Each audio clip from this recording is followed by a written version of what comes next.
There's no feeling more intense than starting over.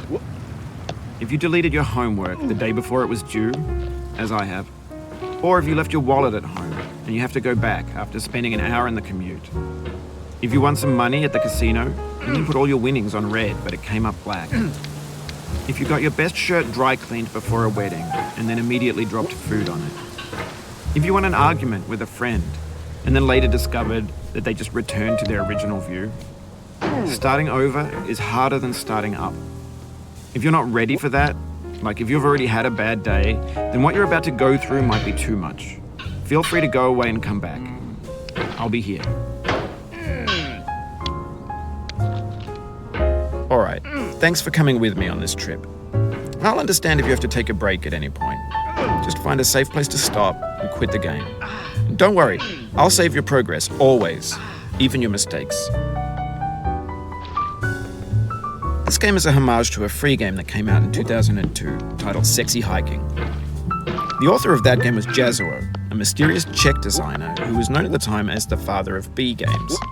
And B games are rough assemblages of found objects. Designers slap them together very quickly and freely, and they're often too rough and unfriendly to gain much of a following. They're built more for the joy of building them than as polished products.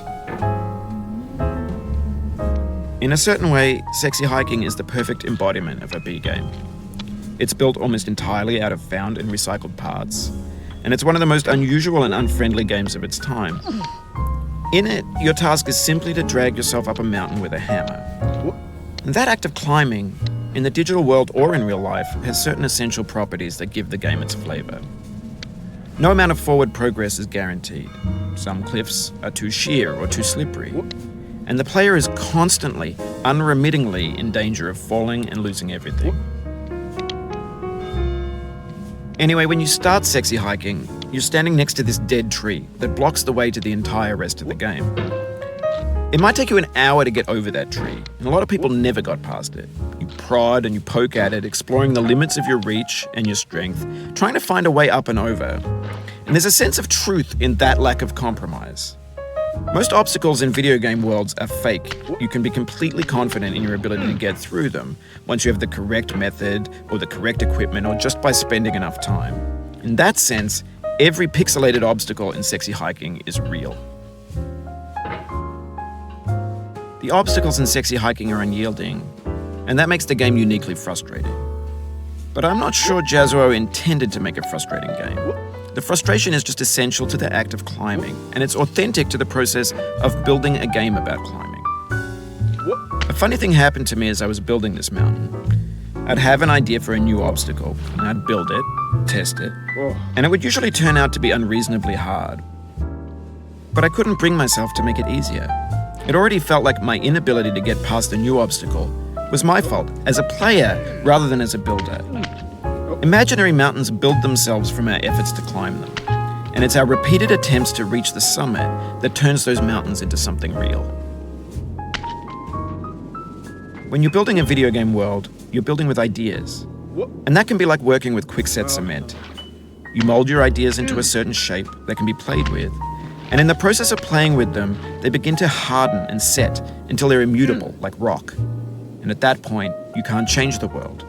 Not without breaking it into pieces and starting fresh with new ideas. For years now, people have been predicting that games would soon be made out of prefabricated objects, bought in a store and assembled into a world. And for the most part, that hasn't happened, because the objects in the stores are trash. I don't mean they look bad or that they're badly made, although a lot of them are. I mean they're trash in the way that food becomes trash as soon as you put it in the sink. Things are made to be consumed and used in a certain context, and once the moment is gone, they transform into garbage. In the context of technology, those moments pass by in seconds. Over time, we've poured more and more refuse into this vast digital landfill that we call the internet. It now vastly outnumbers and outweighs the things that are fresh and untainted and unused. When everything around us is cultural trash, trash becomes the new medium, the lingua franca of the digital age. And you can build culture out of trash.